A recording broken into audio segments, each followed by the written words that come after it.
2026년도 새해 첫 주일 예배에 나오신 우리 성도님들을 주님의 이름으로 환영하고 축복합니다.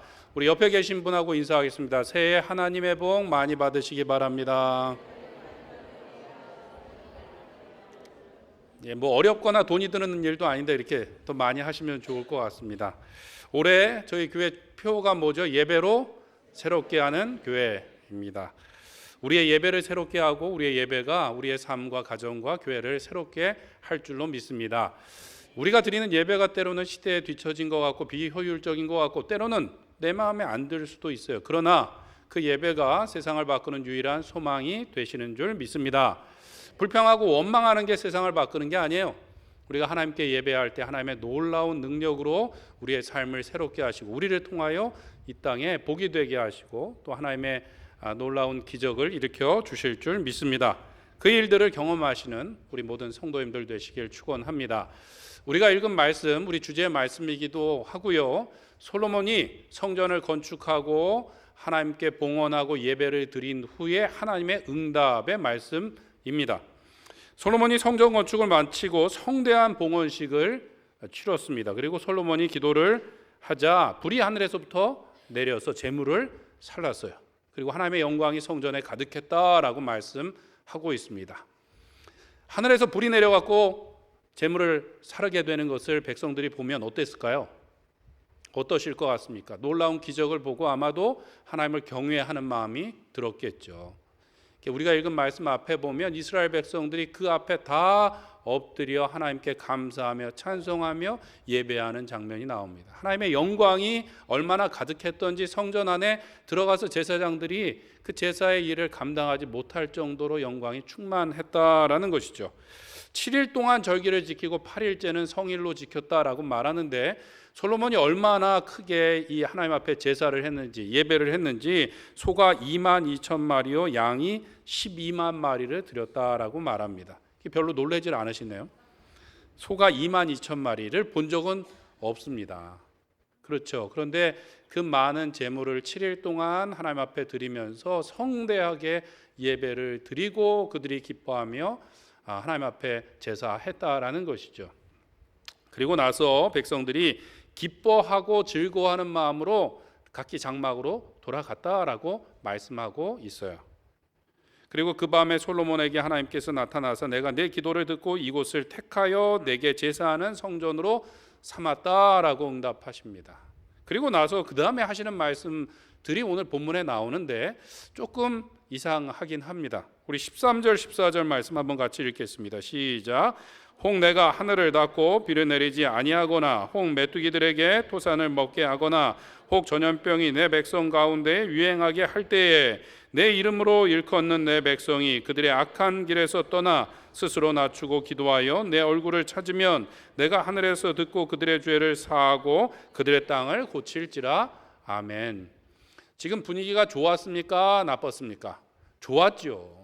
놀라운 기적을 경험하고 하나님의 영광이 가득하고 성대한 제사를 드리면서 백성들이 정말로 기뻐하고 즐거워하면서 7일 동안 8일 동안 지내고 이제 장막으로 돌아갔어요.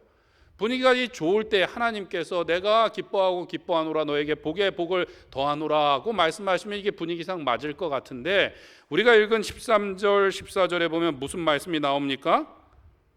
하늘을 닫고 비를 내리지 아니하거나 메뚜기를 보내서 재앙을 보내거나 전염병이 임하게 될 때에 라는 말씀을 하시면서 이 성전에서 그들이 자기를 낮추고 기도하면 내가 그 땅을 고칠 것이다 라는 말씀을 하고 있어요. 감격적인 순간, 영광이 가득한 그 순간에 왜 그 재앙과 회복에 대한 말씀을 하셨을까요? 왜 그러셨을까요? 이것은 6장에 나오는 솔로몬의 기도와 연결이 됩니다. 솔로몬이 성전을 짓고 나서 봉헌식을 하고 하나님께 간절히 기도하는데 그 기도에 보면 6장 26절에 만일 그들이 주께 범죄함으로 말미암아 하늘이 닫히고 비가 내리지 않는 주의 벌을 받을 때 이곳을 향하여 빌며 주의 이름을 인정하고 그들의 죄에서 떠나거든 하나님 그들에게 선한 길을 가르쳐 주사 고쳐주세요. 그리고 그 이후에 보면 기근이나 전염병이 들 때에 혹은 이들이 범죄하여 이방에 팔려갔을 때라도 하나님 이 성전을 향하여 기도하면 하나님 그들을 돌아오게 해주세요라는 기도를 했다라는 것이죠. 솔로몬은 아주 의리의리하게 아주 성전을 잘 짓고 나서 왜 이런 기도를 했을까요? 솔로몬은 사람의 성정이 본질이 어떤지 알고 있었던 거예요.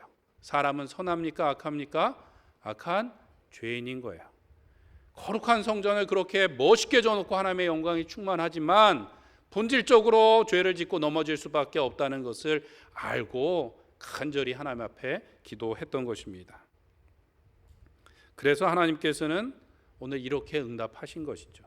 혹이라도 비가 내리지 않거나 메뚜기가 와서 재앙이 임하거나 전염병이 임하거나 이방 나라가 침략할 때이든지 그래 내가 이 전을 향하여 마음을 낮춰서 회개하고 기도하면 내가 고칠 것이다 라는 말씀을 하시는 거예요. 인간은 그럴 수밖에 없는 존재이기 때문에 하나님께서는 회복의 길을 열어주셨어요. 성전이 지어지기 전에는 무엇이 있었습니까? 성막이 있고 제사 제도를 통하여서 그들이 회개하고 하나님 앞에 돌아올 수 있는 길을 열어주셨다라는 것이죠. 그러나 그 제사는 완전하지 못했어요. 매일 제사하고 우리의 죄를 위해서 동물의 피를 흘리는 것은 완전하지 못했기 때문에 누구를 보내주셨습니까? 예수님을 보내주셨죠. 히브리서 9장 12절에 보면 염소와 송아지의 피로 하지 아니하고 오직 자기의 피로 영원한 속죄를 이루사 단번에 성소에 들어가게 하셨느니라. 아멘.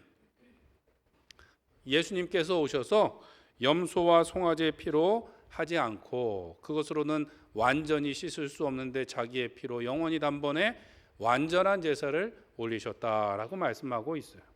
대제사장이며 또 하나님의 어린 양으로서 우리를 위하여 영원히 단번에 완전한 제사를 올리셨기 때문에 죄와 사망과 사탄의 권세는 다 무너졌습니다. 아멘이신가요? 예수님을 통하여서 죄의 권세, 사망의 권세, 사탄의 권세는 다 깨어졌어요. 그렇다면 우리는 지금 예배하면서 더 이상 회개하지 않아도 될까요? 이미 완전한 예배가 드려졌으니까 우리는 예배하지 않아도 됩니까? 그렇지 않죠. 사도 요한은 우리가 요한 1서를 살펴보는 것처럼 만일 우리가 죄가 없다고 하면 스스로 무엇하는 사람이요?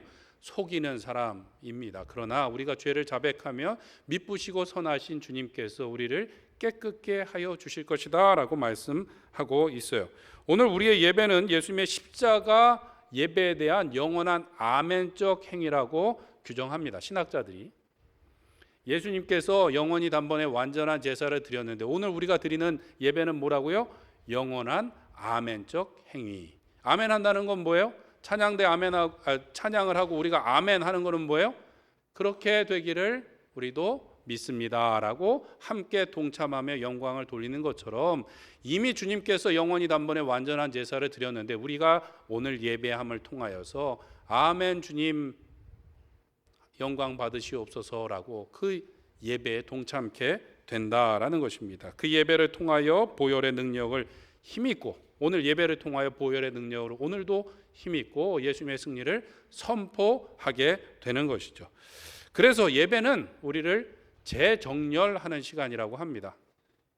전투 가운데 있었어요. 전투가 일어나다 보면 서로 전열이 깨지고 부상을 입기도 하죠. 그런데 예배함을 통하여서 우리가 재정비하고 재정렬하고 우리의 방향을 하나님께 맞추고 다시 승리의 행진을 해나가게 된다라는 것입니다.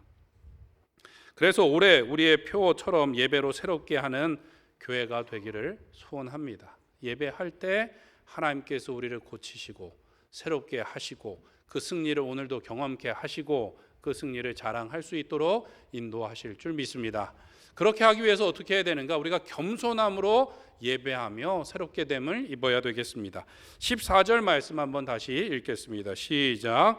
내 이름으로 일컫는 내 백성이 그들의 악한 길에서 떠나 스스로 낮추고 기도하여 내 얼굴을 찾으며 내가 하늘에서 듣고 그들의 죄를 사하고 그들의 땅을 고칠지라. 아멘. 이스라엘 백성들이 이렇게 성전을 봉헌하고 하나님 앞에 헌신했지만 그들이 하나님을 떠나고 죄를 지을 가능성이 있는 것이죠. 역사적으로 그랬고 그 이후에도 그랬고 우리도 그렇습니다. 그래서 그들이 가뭄을 만나거나 재앙을 만나거나 전염병을 만나거나 전쟁을 만날 가능성이 있습니까? 없습니까? 있죠. 솔로몬도 그렇게 기도했고 하나님도 그렇게 응답해 주셨어요. 그러나 이런 재앙을 만나고 어려움을 만나는 것은 언약이 파기됐다라는 것이 아니라 무엇인가 하면 하나님께서 그 언약 안으로 다시 부르시는 도구라는 것을 우리는 기억해야 되겠습니다. 우리가 읽은 말씀 18절에도 보면 다윗과 맺은 언약을 내가 영원히 지키겠다라는 말씀을 하시지 않습니까?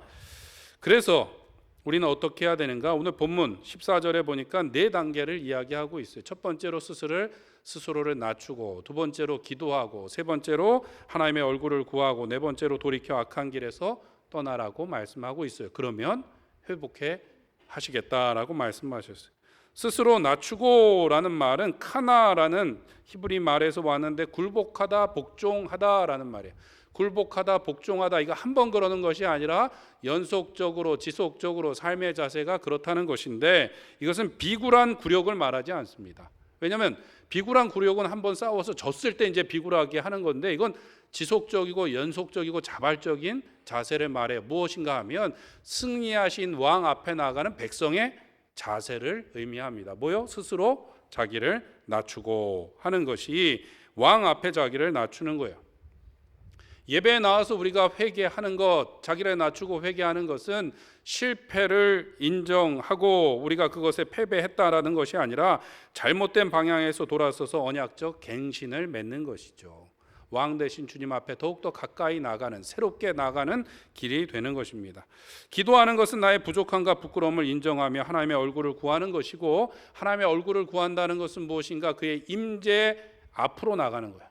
하나님의 얼굴을 구한다는 것, 대면하여 보고 가까이 가기를 원한다는 것, 그 임재 안으로 들어가는 것을 의미하지요. 돌이켜 악한 길에서 떠난다는 것은 회개하고 삶의 방향을 바꾸는 것을 말합니다. 이러한 회복의 역사가 무엇으로 시작되는가? 스스로 낮춤으로 시작된다라는 거죠. 스스로 낮춰야 된대요. 겸손은 자기를 낮추고 하나님을 높이며 예배하게 만들고, 또 그렇게 할 때 하나님께서 고치시겠다라고 약속해 주셨습니다. 솔로몬은 그 지은 성전에서 기도하고 예배할 때 하나님, 어떠한 일을 만나든지 이 백성을 좀 도와주세요, 고쳐주세요, 회복해 주세요라고 기도했죠. 멀리 이방에 팔려갔어요. 이 성전에서 예배할 수 없어도 이 성전을 향하여 기도하면 주님 들어주세요라고 미리 기도했어요. 그런데 하나님께서는 그냥 어느 곳에 있든지 자기를 낮추고 하나님의 얼굴을 구하고 하나님 앞에 기도하면 하나님께서 고쳐주시겠다라고 말씀하셨습니다. 우리는 스스로 낮추어야 하나님 앞에 예배할 수 있습니다. 교만한 사람은 예배할 수 없어요. 교만한 사람은 인사를 잘 할까요, 안 할까요? 상대가 먼저 인사 하나 안 하나 이러고 이제 지켜보고 있죠. 내가 더 나이가 많은데 그러고 있죠. 교만한 사람은 인사도 할 수 없고, 교만한 사람은 하나님 앞에 예배하지 못하게 되는 거예요. 인간의 타락의 본질은 무엇입니까? 교만이었어요. 사탄이 하와를 유혹할 때 뭐라고 말합니까? 선악을 알게 하는 나무를 먹는 날에는 너희 눈이 밝아져서 하나님과 같이 될 것을 하나님이 아심이라고 말하고 있어요. 저것 에덴 동산에서 모든 것을 다 맡겨주셨는데 딱 한 가지 선악과를 안 맡겨주셨지, 저걸 먹으면 하나님처럼 될 건데 하나님이 그것을 알려주셨어요, 안 알려주셨어요? 안 알려주셨다는 거예요. 하나님 좋은 분이라는 거예요, 나쁜 분이라는 거예요? 나쁜 분이라는 거죠. 그러니까 내가 이제 알아서 해라고 말을 했던 것이죠. 교만이 인간의 타락의 본질이었습니다. 그 아담과 하와의 후손 가인과 아벨은 하나님께 예배했죠. 예배했어요. 각자 농사짓고 가축을 친 것을 가지고 예배했는데 가인은 예배에 실패했습니다. 그렇다고 하나님께 버림받은 것은 아니에요. 오히려 더 친밀하게 만나주시고 하나님께서 말씀해 주셨어요. 그러나 예배에 실패한 가인은 동생을 미워하여 쳐 죽이기까지 했다라는 것이죠. 그 가인의 후손이 창세기 4장에 보면 이제 에덴 동산에서 떠나갑니다. 그가 제단을 쌓았습니까? 자기를 위한 성을 만들었습니까? 자기를 위한 성을 만들었어요. 그리고 그의 후손들은 기술자들이 많이 나왔대요. 막 철기구를 만들고 뭐 악기를 만들고 하는데, 그런 것들을 만들어서 하나님을 찬양한 것이 아니라 그의 7대손 라멕은 누구를 노래했는가? 자기의 높음을 노래하고 살인을 노래했다라는 것이죠. 예배하는 백성이 아니었어요. 회복은 언제 됐는가? 아담과 하와가 셋을 낳고 셋이 그의 아들을 낳았을 때 비로소 사람들이 하나님의 이름을 불렀더라고 말씀하고 있습니다. 성경에 보면 귀신 들린 사람들이 예수님께 막 뛰어와서 예수님을 먼저 알아봅니다. 사람들은 잘 몰랐는데 귀신 들린 사람, 귀신이 먼저 와서 지극히 높으신 하나님의 아들이요라고 무릎을 꿇어요. 좋은 겁니까? 나쁜 겁니까? 좋은 것처럼 보이지만 그렇다고 하나님을 찬양하거나 예배하지 않아요. 뭐라 그러냐 하면 당신이 나와 무슨 상관이 있습니까? 왜 나를 괴롭게 하십니까? 라고 거라사 광인이 이야기하죠. 귀신이 우리보다 똑똑합니까? 안 똑똑합니까? 똑똑하죠. 예수님에 대해서 잘 알고 있는 거예요. 사람들은 잘 몰랐는데 귀신이 먼저 와서 예수님을 알아보고 지극히 높으신 하나님의 아들이요 라고 얘기하지만 찬양하고 감사하고 예배한 것이 아니라는 것이죠. 사단이 할 수 없는 게 뭐예요?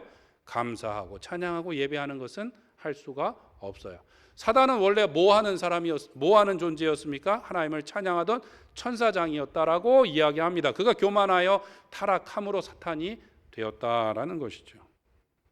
교만한 사람은 하나님을 예배하기를 싫어하는 거예요. 교만한 사람은 예배에 실패하게 되고, 예배에 실패하면 무엇에 실패합니까? 인생에 실패하게 되는 것입니다. 스스로 낮추고 예배에 모범을 보이신 분은 예수님이십니다. 빌립보서 2장 6절 8절에 보면 이렇게 말씀합니다. 그는 근본 하나님의 본체시나 하나님과 동등됨을 취할 것으로 여기지 아니하시고 오히려 자기를 비워 종의 형체를 가지사 사람들과 같이 되셨고 사람의 모양으로 나타나서 자기를 낮추시고 죽기까지 복종하셨으니 곧 십자가에 어떻게 하심이라? 죽으심이라. 십자가에서 왜 죽으셨어요? 영원히 단번에 완전한 제사 예배를 드리신 것이죠. 그런데 2장 6절에서 8절 말씀해 보면 다 뭐예요? 스스로 자기를 비우고 낮아지심에 대해서 말씀하고 있고, 어떻게 예배를 드리셨어요? 죽기까지 복종함으로 예배를 드리셨다라는 것입니다. 철저히 낮아지고 죽기까지 복종함으로 영원히 단번에 완전한 예배를 드리셨다라는 것이죠. 오늘 우리가 왜 예배를 소홀히 합니까? 우리의 마음이 높아졌기 때문인 것이죠. 교만하기 때문이 그렇습니다. 우리가 마치 내가 잘해서 구원받은 것처럼, 오늘은 내가 할 수 있는 것처럼, 하나님의 은혜가 아니면 살 수 있는 것처럼 생각하는 것이죠. 그래서 예배를 똑바로 드리지 않고 마치 봉사할 수 있는 것처럼, 교사를 할 수 있는 것처럼 이야기해요. 하나님은 우리가 뭔가를 해드려야만 할 정도로 그렇게 부족한 분이신가요? 그렇지 않죠? 그렇지 않습니다. 예배를 소홀히 하고 내가 뭔가를 하나님한테 해드린다라고 생각하는 것은 그런 마음이에요. 하나님을 하대하는 것이죠. 나를 높이는 것입니다. 하나님께서는 교만한 자를 물리치시고 겸손한 자를 높이신다라고 야고보서에 말씀하시고 잠언에도 말씀하고 있습니다. 겸손은 예배로 나가는 길이고 그 예배를 통하여 우리가 새롭게 되는 것입니다. 고린도후서 12장 9절에 보면 바울은 내가 도리어 크게 기뻐함으로 나의 무엇을 자랑한다고 말합니까? 강한 것, 약한 것을 자랑한다라고 말하면서 이는 그리스도의 능력이 내게 머물게 하려 함이라고 말하고 있어요. 나를 낮추고 그리스도를 높일 때 그리스도의 능력이 우리를 새롭게 하실 줄 믿습니다. 바라기는 올 한 해 이런 겸손함과 겸비함으로 엎드려 무엇보다도 예배에 성공함으로써 그리스도의 능력으로 새롭게 되시는 우리 성도님들 되시길 간절히 축원합니다. 두 번째로 담대함으로 예배하며 새롭게 나가야 되겠습니다. 16절 말씀 같이 읽겠습니다. 시작. 이는 내가 이미 이 성전을 택하고 거룩하게 하여 내 이름을 여기에 영원히 있게 하였음이라. 내 눈과 내 마음이 항상 여기에 있으리라. 아멘. 하나님께서는 성전을 거룩하게 하여라고 말씀하시는데 이 단어는 성별하고 구별하다라는 말인데 사역형으로 쓰였어요. 사역형. 그것은 무엇인가 하면 하나님께서 그렇게 하시겠다라는 것이죠. 솔로몬이 성전을 잘 짓고 거룩하게 제사를 드려서 그곳이 거룩한 것이 아니라 하나님께서 거룩하게 하시겠대요. 그리고 그곳에 하나님의 이름을 두시겠다라고 말씀합니다. 인간적인 노력이나 의식이 성전을 거룩하게 한 것이 아니라 누가? 하나님의 임재가 그 땅을 거룩하게 하는 것이죠. 모세가 시내산에 섰을 때 시내산이 원래 거룩하고 막 우리 계룡산처럼 뭔가 특별한 거예요? 계룡산이 뭐가 특별합니까? 시내산이 뭐가 특별합니까? 하나님이 거기 계시기 때문에 그곳이 거룩한 땅이 된 것이죠. 내 이름을 여기에 영원히 두겠다라고 말씀하셨어요.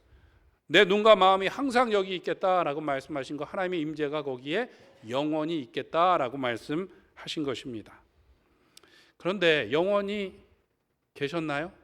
솔로몬의 성전도 바벨론에 의해서 파괴되었고, 포로기에서 돌아와서 수룹바벨이 지은 제2 성전도 파괴되었고, 헤롯이 지은 성전도 파괴되었어요. 영원히 임재하신다라는 말씀은 어떻게 됩니까? 요한복음 2장 19절에 보면 예수님께서 성전을 바라보면서 너희가 이 성전을 헐라 내가 며칠 동안 일으키리라? 사흘 동안 일으킬 것이다 라고 말씀하시는데, 그것은 그의 육체를 가리킴이라고 말씀하고 있어요. 예수님께서 십자가에 죽으시고 부활하심으로 친히 거룩한 성전이 되셨습니다. 그곳에 하나님께서 영원한 이름을 두시고 그곳에 임재하시겠다라고 말씀하셨어요. 요한은 요한복음 1장 14절에 말하기를 말씀이 육신이 되어 우리 가운데 거하심에 우리가 그의 영광을 보니 아버지의 독생자의 영광이요 은혜와 진리가 충만하더라. 영광이 충만한 곳이 되신대요. 우리 가운데 거하신대요. 거하신다라는 것은 천막을 치다라는 의미가 있어요. 거하신다는 것은 천막을 치다. 천막을 치는 게 뭐예요? 광야에서 성막을 지으신 것처럼 하나님께서 친히 천막이 되시고 성막이 되시고 성전이 되셔서 영광이 가득하게 하시겠다라고 말씀하시는 것입니다. 우리는 하나님의 임재 안으로 어떻게 들어갑니까? 그 예수님 안으로 들어갈 때. 예수님 안으로 들어간다는 건 뭐예요? 예수님을 믿음으로, 길이요 진리요 생명 되신 예수님을 따라감으로 하나님의 임재 안으로 들어갈 수 있다라는 것이죠. 우리는 담대하게 예수님을 통하여 하나님의 임재 안으로 들어갈 수 있는데, 히브리서 10장 19절에 보면 그러므로 형제들아 우리가 예수의 피를 힘입어 성소에 들어갈 무엇을 얻었나니? 담력을 얻었나니. 원래는 죄인인 우리가 하나님의 임재 앞에 들어갈 수가 없었어요. 그냥 죽는 거예요. 그런데 예수님의 피를 힘입어 성소에 들어갈 담력을 얻었대요. 그 길은 우리를 위하여 휘장 가운데로 열어놓으신 새로운 살 길이요 휘장은 곧 그의 육체니라고 말씀하고 있습니다. 예수님의 몸이 십자가에서 찢기고 깨어짐으로 우리가 하나님의 임재 앞으로 들어갈 수 있는 길을 열어주셨고, 그 피를 의지하여 담대하게 나갈 수 있다라는 것입니다. 우리는 잘난 것처럼 이렇게 굉장히 교만하다가도 금방 낮아집니다. 죄인인 나를 바라보면 너무 부끄럽고, 또 다른 사람과 비교하면 나는 너무 부족하고 하나님 앞에 나갈 그런 담력을 얻을 수 없어요. 그런데 예수님의 십자가의 보혈을 의지할 때 우리가 담대하게 주님 앞에 나아가서 은혜의 보좌 앞에 우리가 구할 것을 구할 수 있는 줄로 믿습니다. 예배하러 오실 때 항상 기쁘십니까? 아니면 무거운 마음으로 오실 때도 있습니까? 무거운 마음으로 오실 때도 있죠. 제가 여기 앞에서 보면 기쁘게 오신 분보다는 무거운 마음으로 오신 분들이 조금 더 많이 보일 때가 있어요. 예배 오실 때 항상 자랑스럽고 당당하십니까? 뭔가 부담이 있고 면목이 없고 부끄러운 마음으로 오실 때도 있습니까? 부끄러운 게 있죠. 아닌 것처럼 하지만 우리 안에 숨겨진 더러운 것들을 우리는 알고 있고 하나님도 알고 계십니다. 그것이 맞죠. 이 땅에 살아가면서 우리는 실수하고 실패하고 넘어질 수 있어요. 우리는 성화의 과정 가운데 있습니다. 오늘도 때문에 우리가 회개하며 부족함을 고백하며 예배해야만 되는 존재인 것이죠. 그러나 그것은 죄에 대한 패배를 인정하고 우리가 낙심하는 것이 아니라 오늘 예배함으로 무엇을 하는 것인가? 승리하신 왕께 합류하는 행위를 한다라고 말하고 있어요. 이미 예수님께서 승리하셨잖아요.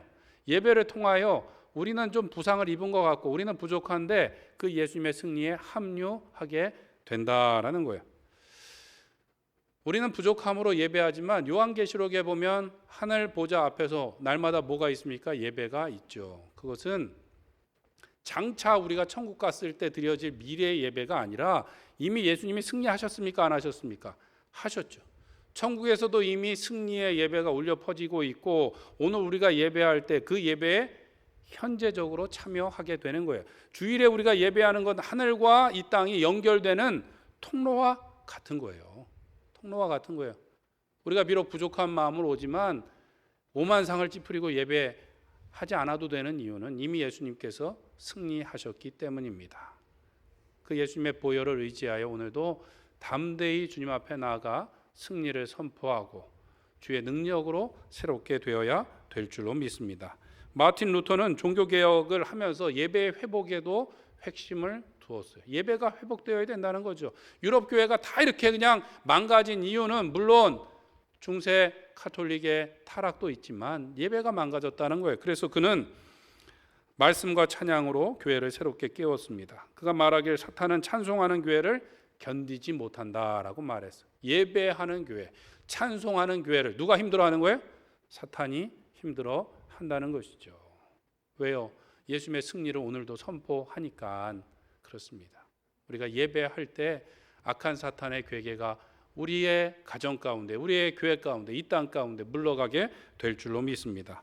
우리는 예배해야 됩니다. 예배의 능력이 있는 거예요. 때로는 우리를 두렵게 하는 문제들이 있지요. 있습니다. 건강의 문제이든 물질의 문제이든 관계의 문제이든 영적인 문제이든 어려움을 겪을 때가 있지만 예배할 때 하나님께서 예수님의 거룩하신 이름으로 우리를 치유하시고 새롭게 하시고 새 힘을 주실 줄 믿습니다.